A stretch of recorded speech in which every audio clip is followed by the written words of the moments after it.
Hi everyone, and welcome to another SearchPilot webinar. Today, we're going to be covering the one-page plan to get your boss to say yes to SEO testing. But before we get into that, just some very quick pieces of housekeeping. Firstly, hopefully the session is going to run about 30 minutes. Knowing my luck, it will be a little bit more than that. I tend to run over.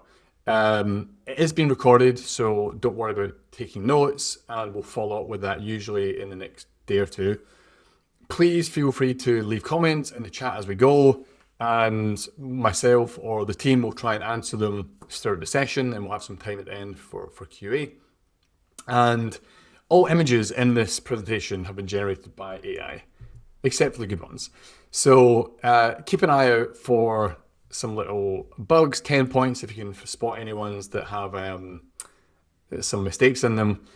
But yeah, as I said, we do have some of our own that we made the old-fashioned way of doing them manually. So let's get into it. Today we're going to cover sort of three key areas. We're going to start off by talking about why good ideas get rejected. We're going to move on to how to change the way that your leadership team and your company really thinks about SEO testing. And then we're going to finish off with, as promised, a format of a one-page business case that you can use to get buy-in to start your own testing program. But to start with, I want to ask a question. Does anyone recognize this place?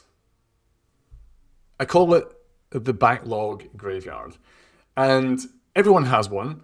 It is where our best intentions, our smartest SEO ideas often end up.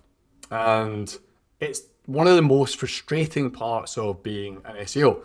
And that's not just my opinion, it's the opinion of many SEOs as surveyed by ERA, who's an SEO agency in the UK. Every year they put together the State of Technical SEO report.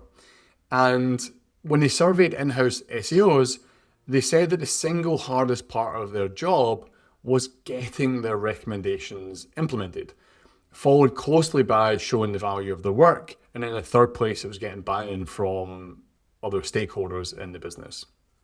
And the reason for that seems to be existing non-SEO development tasks. So other people's work is being prioritized above their work.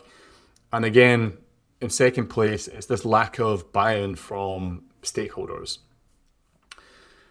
But if you ask SEOs why they can't get stuff done, the most common answer they'll get will be something like buy-in or budget or engineering time. But if you'll just entertain me for a second and we can have some real talk, this frustration stems from a very fundamental problem that every SEO here feels, which is that search is your biggest channel, but it's your least understood. You're the expert in the room, you're the one spotting opportunities, doing the analysis and making the recommendations that you hope will drive growth. But you're constantly fighting for development time, you're struggling to get your work prioritized because you can't draw that straight line from a ticket to a specific business result. So it's a constant battle just to get your ideas implemented, and then an even bigger battle to actually prove that any of them made a difference. And this is caused by a lack of perceived control. Deep down, many leadership teams just don't believe that SEO is actually controllable. Deep down, maybe even you feel the same. Have you ever rolled out something and seen nothing happen? Or all the times have you done nothing and just seen a big increase in traffic? SEO can be a total mystery time. And not only that, we have this sort of caricature of the SEO who, no matter what you ask them, the answer is always, well, it depends. And so it's no wonder that we've sort of eroded trust over time and the executives just don't believe that SEO is controllable and growable. So to try and grapple with some of that and get back some element of control, historically, we've invested in two key types of investments. Analytics tools, so things like Google Analytics and Adobe Analytics, and then opportunity analysis. So that'd be things like crawlers, keyword tools, visibility tools, that kind of thing. But there's a big problem with these tools, and it's illustrated perfectly by this video that our CEO, Will Critchlow, made a couple of months ago. He was messing around with Gemini's new video creation tools, and he gave it a prompt as a bit of a fun experiment to see whether or not he could make a trailer for SearchPilot. And so let me just show you what it came up with.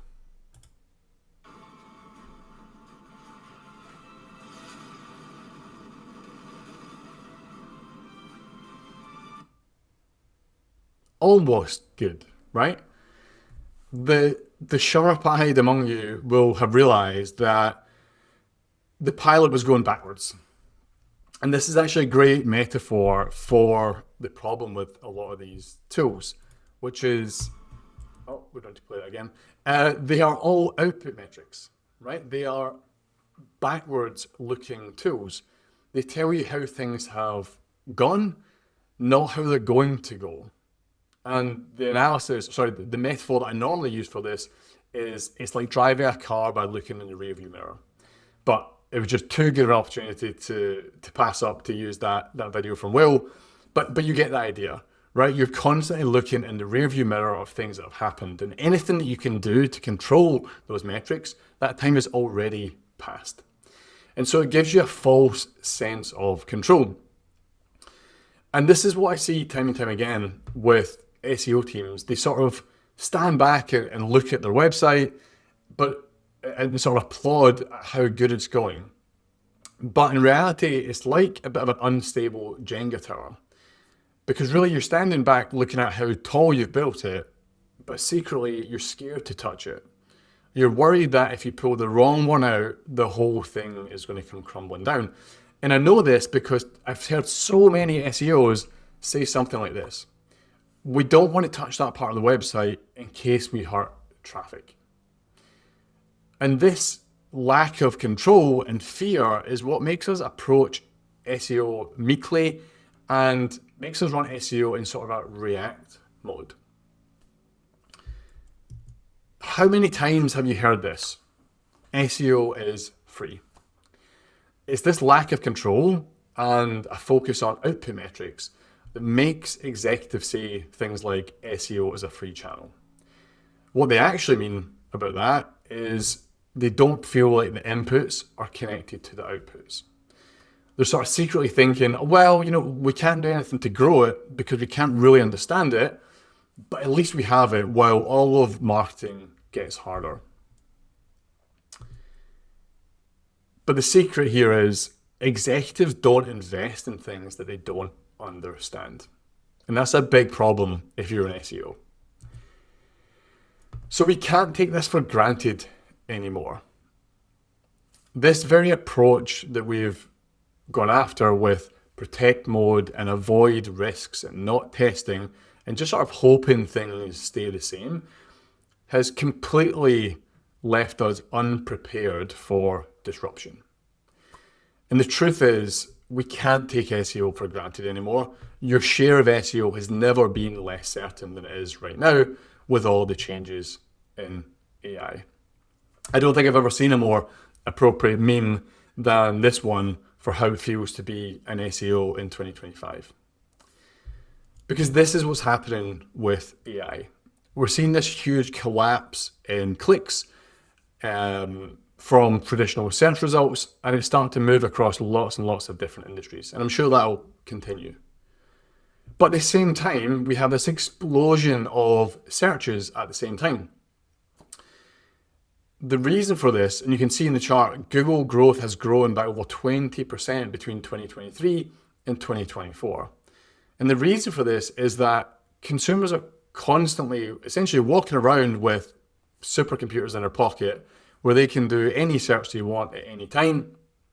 And there's now this change in the amount of context that searchers are giving Google. Previously, we used to think of searches as being one or two keywords. Then it turned into more long tail keywords. But now people are actually typing in entire paragraphs into Google to explain exactly what they want. Just a few years ago, you could have done that, but the results wouldn't have been any different. You'd have essentially got the same result had you just put in a much shorter query. And so this explosion in searches is coming as people realize they can actually use search engines for a lot more things than they previously realized. And it's this explosion that is going to drive the next trillion searches. Although there's a lot of bad news going on in search right now with this, collapse of clicks, the truth is that people aren't going to stop buying things online. The question is, are they going to buy it from you? In the SearchPilot, we've been building the tools for years for this new reality. Our entire approach is designed for a world where you don't know the rules of search. We don't know it, and you don't know it. But testing is built to work against a black box where the inner workings are a secret.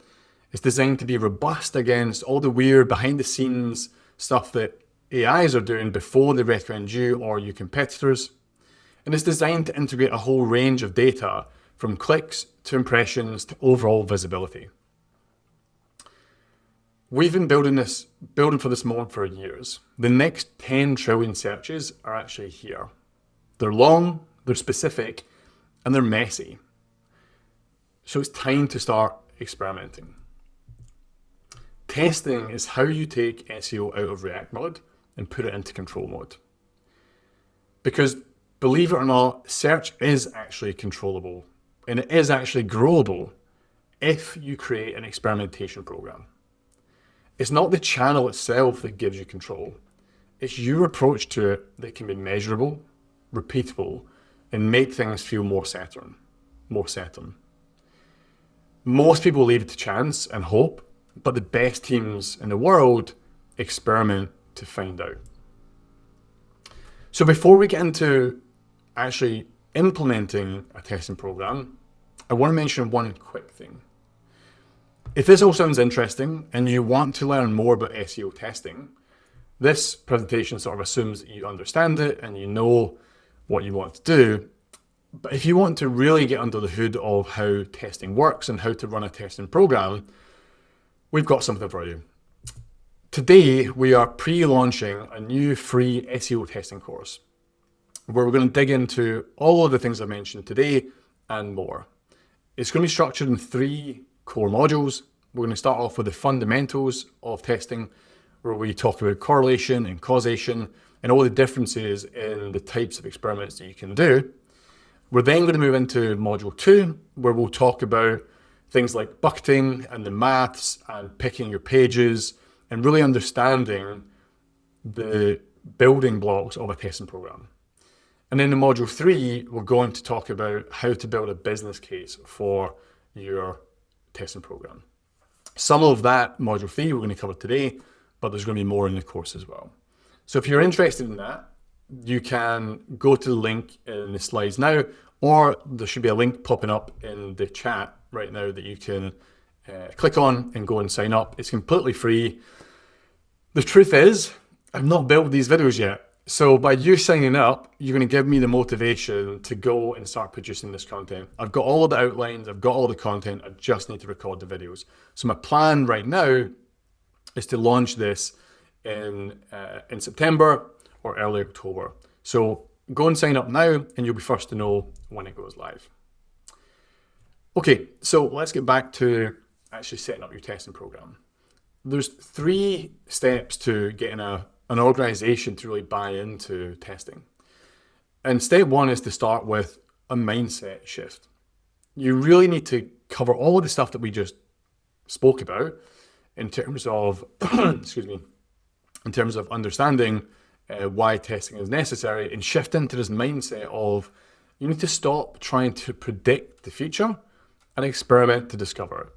The truth is, no one knows what's going to happen with AI. No one knows what Google wants or what they're going to want next week.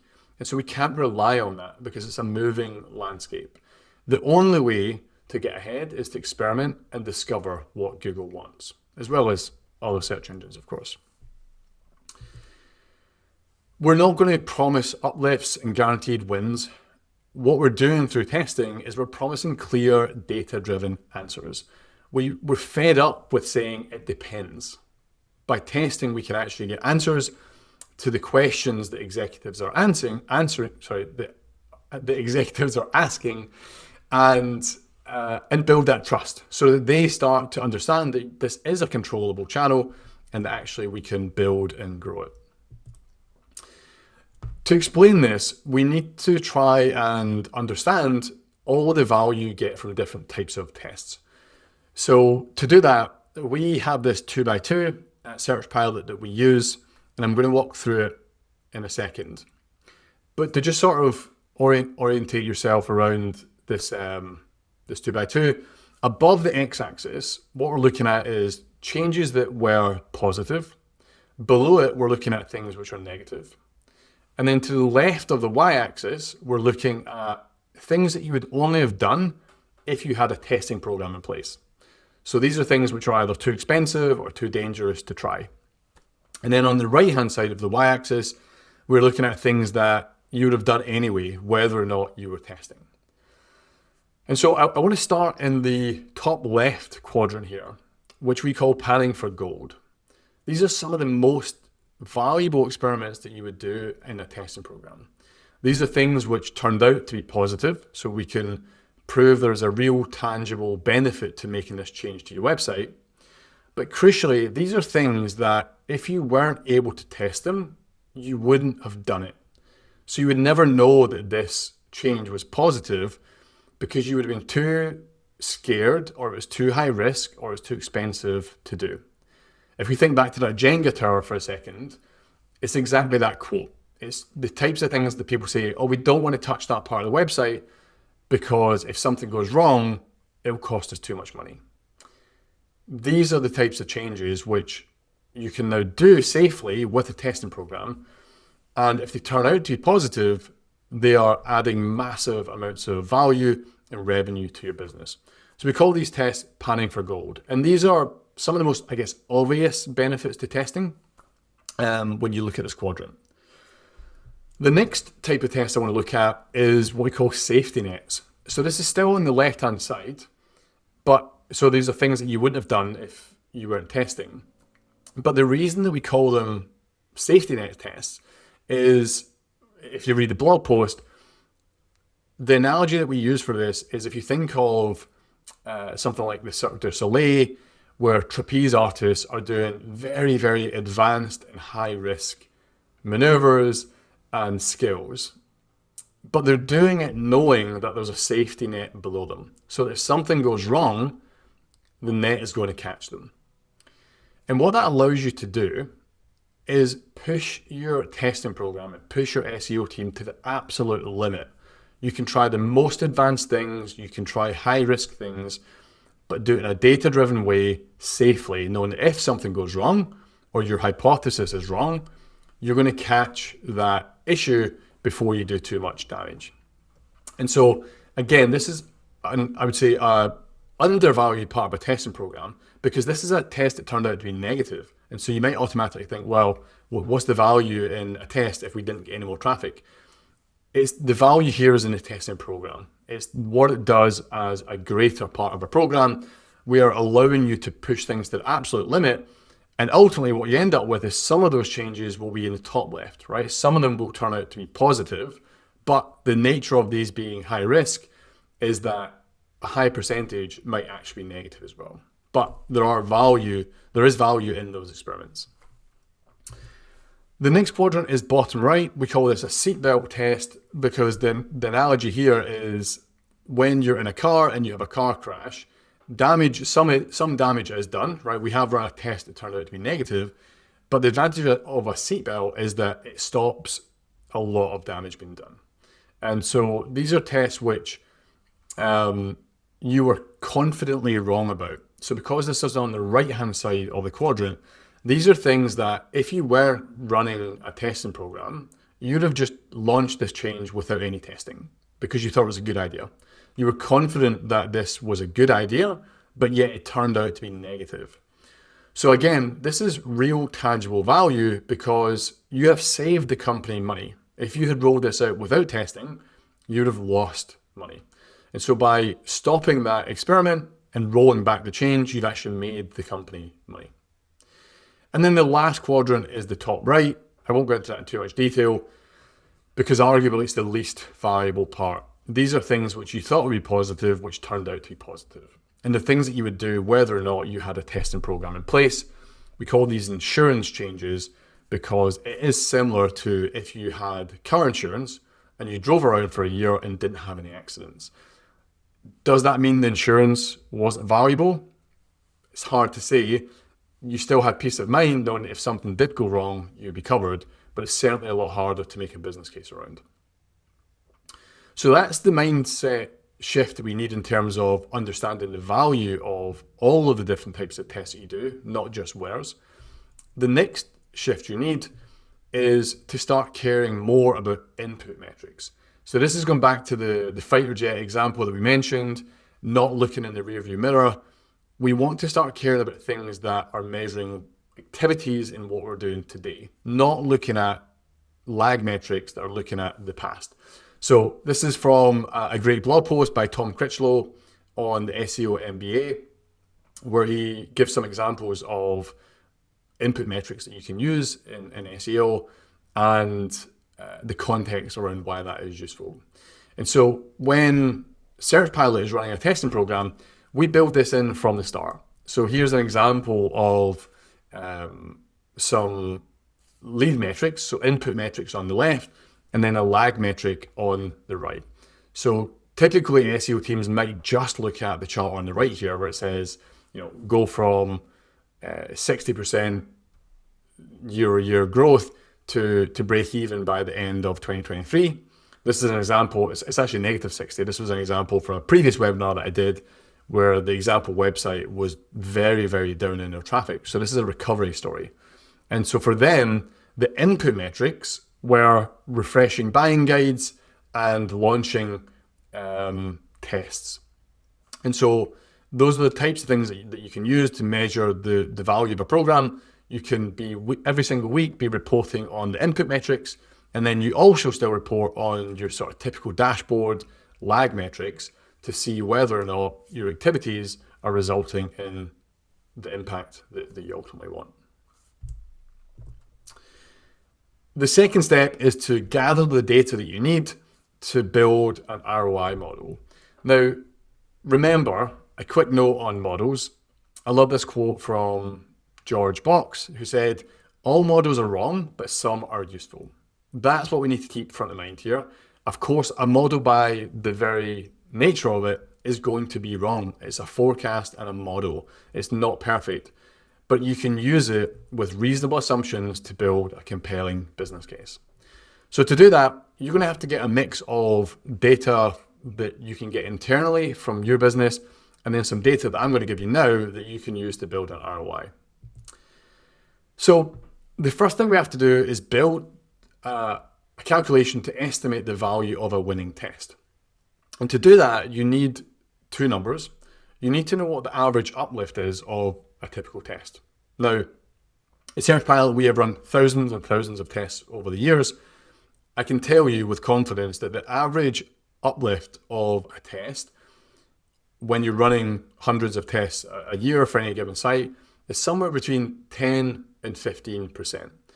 And so when you're building models like this, I would advise you to err on the side of caution and go on the lower end of that and suggest maybe an average uplift of 10% for a test. You then need to get the non-branded organic traffic for the pages that you want to test on. So for retail websites, for instance, which is where we do most of our testing, that would be PLPs, PDPs, and local pages, because these are templated pages that you can run experiments on. So you multiply those two numbers together. So let's say 10% of some amount of traffic, and what that's going to give you is the incremental monthly traffic from that single change. But then to calculate that in terms of how much money you've made, we need two other numbers. We need to know how valuable a session is for your website. And obviously this will be different for every single business. You'll need to get that number. And then you also need to have an estimate of how long you expect this change to last. Now again, this is uncertain. We don't really know how long an impact could last. But as a general rule of thumb, we say select 6 months for this. In reality, that is probably a decaying model. It's going to last a certain amount of time and then decay over time. But you have to pick some number. And so when you make a change, chances are you're going to get a benefit, but then Google might change the algorithm, your competitors might copy you, etc., etc. So you have to pick a number. I recommend you pick 6. You multiply that together, and that's going to give you the average value of a winning test for one test. And so now that you have that number, we can use that to try and turn that into a calculation for how valuable a whole program would be, perhaps over a year. So we're going to, and this is a live example. So if you say you got a 10% uplift on 1 million sessions, that gives you 100,000 extra sessions, an average value per session of 1.56. For 6 months impact, that means that a single test is worth £936,000. This is a real example, by the way, for an e-commerce website. So these are real numbers. You then take that number, and then to turn that into a program value, we need a couple other numbers. We need to know how many tests you're going to run per year and the average win rate. Now, the tests per year is dependent on how much traffic you get. I can't give you that number right now, but SearchPilot has tools to calculate how many tests you could run. So if that's something you would like to know, please reach out to me. We can connect your analytics, and I can actually tell you with confidence how many tests you could run at any given time on your particular business. But you get that number of tests, and then you have to figure out what is the average win rate of a testing program. Now, again, I can tell you that from running hundreds and thousands of tests, the average win rate of a testing program is somewhere between 15 and 20%. So that means if you run 100 tests per year, you're going to get 15 winners or 20 winners or so. And then we're going to multiply that by that value we just got in the previous step. So the average value of a winning test. So you put all that together into a real example. Let's say you run 60 tests a year, 15% of them are positive, and the average value of a test is £936,000. That means over a year, your incremental value added is 7.5 million. So that's the value of your testing program. Now, that was a lot of nitty-gritty details. The good news is I put this into an easy template for you to use. All of the orange cells here are the ones that you can edit, so you can play around with the number of tests that you can run, what the impact would be, how long you think the impact would last. And I've actually got 2 different scenarios here. So we have a conservative scenario where we've gone on the lower end of some of those numbers, and then we have an on-target scenario, which is what we'd expect to achieve for a particular test. You then have to fill in all of your revenue and your non-branded assumptions, etc. And then that's going to spit out this section on the right-hand side here that shows how many tests you can run, how many winners you'd get, and then the estimated incremental revenue you get from that. Now, you'll notice there's a red section here, which is the negative tests. It has a heading, estimated rescued revenue. I want to touch on that just for a second. Because when you're calculating ROI, it is easy just to focus on the winners. But again, going back to our sort of 2x2, there is real value in some of those tests that were negative. But the key here is to be fair about your assumptions and be fair about the value that you're attributing to negative tests. And the key assumption here is when you get negative tests, some of them are surprisingly negative. So that's the seatbelt analogy. These are things that if you weren't testing, you'd have done anyway. And then other tests are unsurprisingly negative. These are things which, if you weren't testing, you wouldn't have done. And so it's a bit of a tough argument to take credit for that bottom left. But I do think it's reasonable to take value and credit for the bottom right. And so that's why if you want to add that in to your ROI calculation, that's built into the model as well. It essentially assumes that half of the number of tests that are positive are negative. So if you have a 10% win rate, that means you're going to say 5% of your tests are surprisingly negative. And that's how we build these calculations. And then step 3 is we put all this together, right? So how do we create the business case?